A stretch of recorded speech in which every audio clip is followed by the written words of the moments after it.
पिछले एपिसोड में हमने इन नेताओं की क्राइम फाइल खोली थी, लेकिन आज खोलेंगे इनकी वेल्थ फाइल।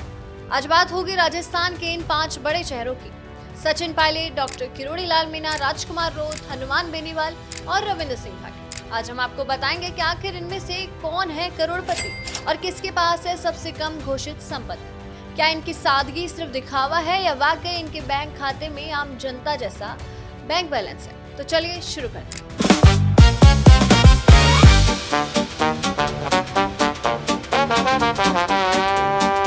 राजस्थान की राजनीति के इन 5 सबसे चर्चित चेहरों की संपत्ति की बात करें तो चुनाव आयोग के दिए गए पिछले एफिडेविट्स के मुताबिक सचिन पायलट इस लिस्ट में सबसे अमीर नेता है। पहले नंबर पर आते हैं सचिन पायलट, जिनकी कुल संपत्ति लगभग 7.39 करोड़ रुपीस है। 2023 विधानसभा चुनाव के एफिडेविट्स के अनुसार इनकी संपत्ति में बैंक डिपॉजिट, निवेश, दिल्ली, एनसीआर व राजस्थान में मौजूद जमीन और प्रॉपर्टी की वैल्यू भी शामिल है। वहीं दूसरे नंबर पर आते हैं डॉक्टर किरोड़ी लाल मीणा, जिनकी कुल संपत्ति लगभग 3.76 करोड़ रुपए है। 2023 विधानसभा चुनाव के अनुसार वरिष्ठ भाजपा नेता और मंत्री डॉक्टर किरोड़ी लाल मीणा इस लिस्ट में दूसरे नंबर पर आते हैं। इनके पास जयपुर और अन्य जगहों पर रिहायशी मकान और खेतों की जमीन है। वहीं तीसरे नंबर पर आते हैं राजकुमार रोत, जिनकी कुल संपत्ति लगभग 1.17 करोड़ रुपीस है। जी हां, 2023 के चुनावी डेटा के अनुसार भारत आदिवासी पार्टी के युवा नेता राजकुमार रोत भी करोड़पति क्लब में शामिल है, लेकिन इनके ऊपर करीब 22 लाख रुपए की लोन भी घोषित थी।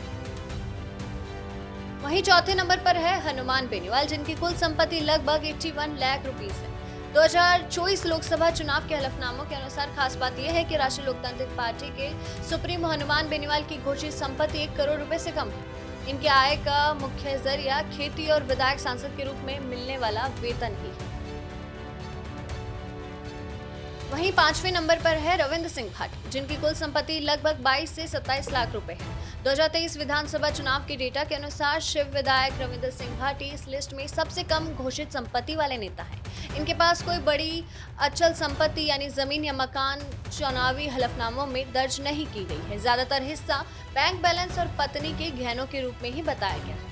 इसी बीच मैं आपको ये भी बता दूं कि ये पूरा डेटा इन नेताओं द्वारा चुनाव के वक्त सरकारी तौर पर दिए गए शपथ पत्रों यानी माय नेता इलेक्शन कमीशन के ऊपर ही आधारित है।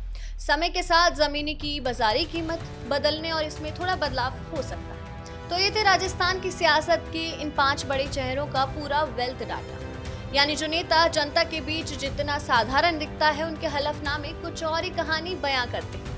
अब आपको क्या लगता है, सड़क पर राजनीति करने वाले इन नेताओं की ये घोषित संपत्ति देखकर आपकी क्या राय है? हमें नीचे कमेंट बॉक्स में जरूर बताएं। लेकिन रुकिए, नेताजी अनफिल्टर्ड का अगला एपिसोड और भी धमाकेदार होने वाला है। अगले एपिसोड में हम आपको पैसे या मुकदमे की नहीं बल्कि सड़क के संघर्ष की बात करेंगे। हम आपको बताएंगे कि राजस्थान के इन 5 बड़े नेताओं में से वो कौन सा नेता है जिसने जनता के लिए, हक के लिए सबसे ज्यादा धरने दिए हैं और सबसे ज्यादा बार जेल या हिरासत में गया है। यही दिलचस्प और अनसुना सच जानने के लिए चैनल को अभी सब्सक्राइब कर लीजिए। नेताजी अनफिल्टर्ड में आज के लिए बस इतना ही। मैं थी आपके साथ मनस्विनी। नमस्कार।